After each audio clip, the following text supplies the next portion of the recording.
Hi guys, so today I'm going to speak about the PlayStation 1 specifically, the games, the demo discs and the promo discs, and what the promo discs actually were, because you don't see much about them nowadays. So what are those promo discs for, what did they do, and how did we get them?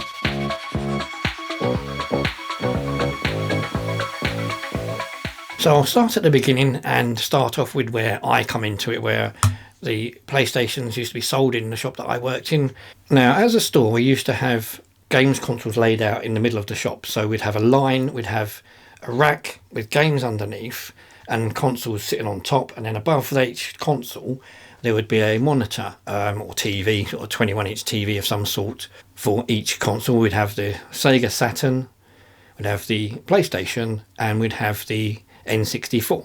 And the PlayStation came out, or we got PlayStation for Christmas '95, I think it was released in Europe.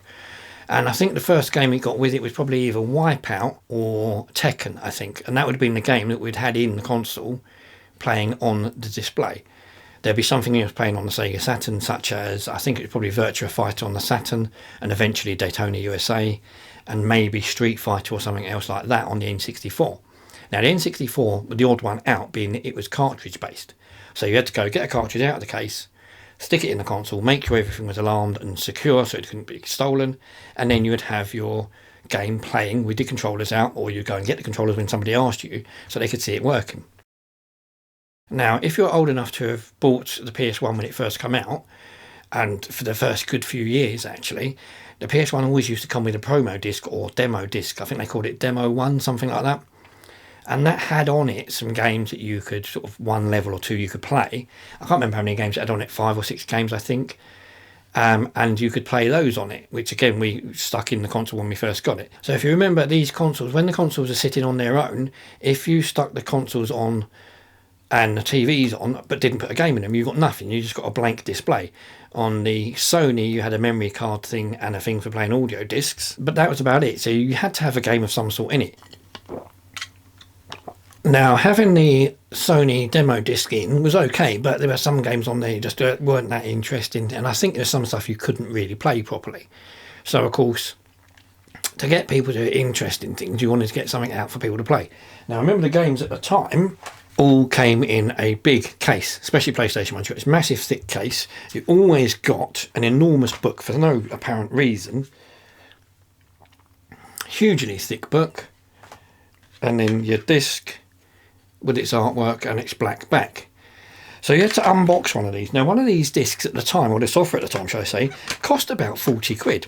So you had to go and unwrap one, which was shrink wrapped, put it out on display. Now, it didn't matter too much when you sold it, because a lot of them eventually got unwrapped anyway, and we had them in drawers, in cupboards and things to save them from getting stolen, so we just had the cases out. But it did mean that you had to have something that maybe it was in display, and sometimes if you ran down to your last version of it, you may not have one to sell. But we did swap it around a bit. I was lucky to be in charge of, I was managing the games department in my store at that time. So I got to choose what games went out and what didn't go out with my colleagues. We all sort of discussed what should be out at the time. Games that were new, obviously, would be the ones that would be in the consoles. Now, of course, being that we were busy people and we had lots of customers to serve, we never really got much chance to, of course we did. We played it a lot. We tested the games, of course, for testing purposes in case customers asked. So there weren't that many times when we played them for a couple of hours or more. If it was quiet, we'd play them quite a bit, to be fair. But also had them for customers. Now, Sony did send through eventually demo discs, and the demo discs are the ones that you'll see on YouTube and the ones that you see on other platforms. The promo one disc that came with it was okay, but they eventually started doing new ones, and they would send us through a disc, and it would have 4 or 5 games on it, and it would be playing around like a carousel type system. But it would also have games that you could play. Some of them would be a playable level, some of them would just be videos. Now the problem is, when they started sending ones with just videos on, it really didn't interest the customers. It might be something that was coming out soon, but they couldn't play it, and customers wanted to play games. So when they would come in, they'd look at the PlayStation and go, oh yeah, is that a playable? And you go, nah. You can look at it though, and they go, oh, right, can I have the controller for the N64 please? Then the guys from Sony would come around and talk to you and say, oh, how's the PlayStation going? And say, oh, yeah, it's all right. So do people like the content on it? And say, well, to be honest with you, no, they're all playing the N64 because they can play that, whereas the Sony, they have to just watch a video, which bores them. And they'd be like, oh, well, maybe you ought to get a game out when the customers ask or something. So maybe we'll put one in it when the customers ask. Or maybe we'll keep a game in it, which we did. Now also you had PS1 magazines or PlayStation magazines at the time, and the magazines also, on the cover of a magazine you get a disc, and that would have some games on it. But again, unfortunately not the sort of thing you could play in the shop, because sometimes they'd have adverts for other retailers or other stuff that you didn't want them to see, and other times it would be games that you weren't suitable for the audience we had. Same with the games we chose. When we chose games, we had to be very careful what we put out. I couldn't put out this, the original Grand Theft Auto, even though everybody wanted to see it. I mean, this was a massively popular game, everybody wanted to see it, but you can't because it's an 18. As an 18, can't put that out on display because it would upset a lot of people. But as I said, we mainly put out sort of whatever was popular at the time. So in the end of 1997, in Christmas 97, my girlfriend Janine and I bought a house. We moved in together. It was the biggest mistake we made, because you never, ever, ever, ever move into a house at Christmas. We should have done it a bit earlier than that or later. We should have mixed it and gone one side or the other, not Christmas. Christmas was a nightmare. We ended up with a house with no furniture. So over Christmas we didn't have a settee, didn't have any chairs. We had a beanbag and a small kids chair and a kids table, which we sat and ate our Christmas dinner on. But we did have a TV and a PlayStation. Now, the PlayStation I didn't buy. I didn't buy it from my store either. Janine bought it from her store. She was a manager of Dixon's store. They used to have all their PlayStations bulked up at the middle of the store in the grey boxes. But I was lucky enough to get the PlayStation with the Gran Turismo, because Gran Turismo also was released Christmas 97. So I got Gran Turismo box, which meant I got a game box with Gran Turismo sleeve over it. And I ended up getting Gran Turismo disc. One of the most played discs for quite a while, until Gran Turismo 2 came out. This was the most played disc I had. Used it an awful lot. It's still one of my most favourite intros to any game that's ever been released. The intro for Gran Turismo, the original one, was fantastic. It had music by the Manic Street Preachers, which was Everything Must Go, and it was just done brilliantly.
Now, I won't show all of that video. I'll put a link to that video up here so you can watch it. It is still quite low quality, but then again, it is an old console, so unfortunately I have to put up with that, but it's an excellent, excellent video. Now, the PlayStation I got from Janine, I've still got today. It's still sitting up here, as you can see, with my Xboxes and the other stuff, including the Switch. I've still got the same console, even though it's faded a bit. Now, eventually, Sony started sending us through promo discs. Now, the first promo discs we got through, we didn't really know what they were, because they were very, very, I wouldn't say hush-hush, but they were no real information with them. And when I mean information, basically, you get an envelope, or brown envelope, whatever it was, a letter saying, please put this on display as soon as you get it. Then you'd get your case, but it would have no paperwork, no pictures, no nothing. It would just be a clear case, like this, and a disc. No artwork at all. The discs, but on it, it would say, it says there, promo only, not for resale. Now, we had no instructions or anything came with this. We didn't know what they were or what they were for. So I was like, okay, so what's this do then? And as you can see, this one is Gran Turismo 2. This came out, I think, 99, 2000, something like that. But the first time we ever got one, I hadn't got a clue what to do with it, because I didn't know, where's it a demo disc going? Do I want to put in a demo disc that's just a video? that people can't play. Well, no, that's pointless. Why would I do that? So we put them in the console, thinking, oh, well, you know, it's a demo disc, we'll see what it does, and then we'll chuck it out and put a normal game in like normal. It turns out these are the full game. A promo disc, promo only, is a full game. It's a full game pre-released without the original artwork on it. This meant we didn't have to unbox a brand new game to stick out instead. There were strict guidelines on when you could put them out. They would say do not display before a certain date, but then when that comes up, put it out. The thing is, we started getting quite a lot of them, and when we started getting quite a lot of them, you tended to change it, because every single one of them that came through would come through from a software developer. It might not just be Sony, it might be somebody else that would send it, and they would say, put this out today. Then you'd have the case of like running into weeks of one game playing, and then somebody else, their game comes out, so you take this one out, and they'd be like, oh, you're taking our game out. Yeah, because the other kids, they want their game on there instead. The thing was, as I said, these can't be resold. You can't sell them to a customer. You weren't allowed to really give them away. So the only thing that you could really do with them was throw them. At the end, once you'd used it, have it in there for a few weeks and then put something else in. That's the end of this. It's done its job. Now, luckily for me, most of the people that I worked with had the N64 or still had Mega Drives and the original Super Nintendo, that's stuff like that. Now, I do remember, I think a couple of our guys had PlayStation 2. We did tend to say, okay, when these things run out, i.e. it's been in there for a couple of weeks, take the thing home. There's no good throwing it away. What are you going to do? Throw it away? Why throw it away? You can't sell it to a customer. You can't give it to a customer. You're not allowed to do anything else with it. So take the thing home. So that's how I ended up with quite a few games. I've got probably about 20 of these discs. Various games, all new games and good games at the time. Didn't get any packaging or any instructions or anything with them, which of course, to be perfectly fair, you don't need. So the big thing is, of course, these discs that I've got didn't cost anything. They were free, which meant that I didn't pay for games. Now, I still bought games. I bought a lot of games, to be fair, but I had a mix of half and half. I had games that I bought and then games that I didn't buy. Now, the big benefit to me for these games is there's games that I've got that I wouldn't have generally bought. I wouldn't have gone out and bought things like this. This is a game called G-Police. I mean, to be honest with you, I did play G-Police quite a lot, but I wouldn't have gone out and paid 40 quid for this game. But what I eventually did once I started getting them, I started going on the internet, finding the covers and imprinting my own covers for the games that I had. Normal games, you can buy normal PlayStation games, especially on Facebook, 3, 4, 5 quid, some of them. People are just getting rid of them. People are selling them in bulk as well. But I also noticed that a few people are selling on eBay the promo disc games. Now, I said the promo disc games come in a case, no artwork or anything. It just comes in a case like that. Nothing on it, no instructions. And people were selling them for like 20, 30 quid. I could be sitting on a fortune. I don't think I do. And the thing is, I like playing them, so they're not really for sale. I'm not going to sell the things. Because some of the games that I've got, or most of my games that I've got that are my real favourite games, are actually on the promo discs, which I didn't have to pay for, which was quite useful. So things like my good old friend Spyro.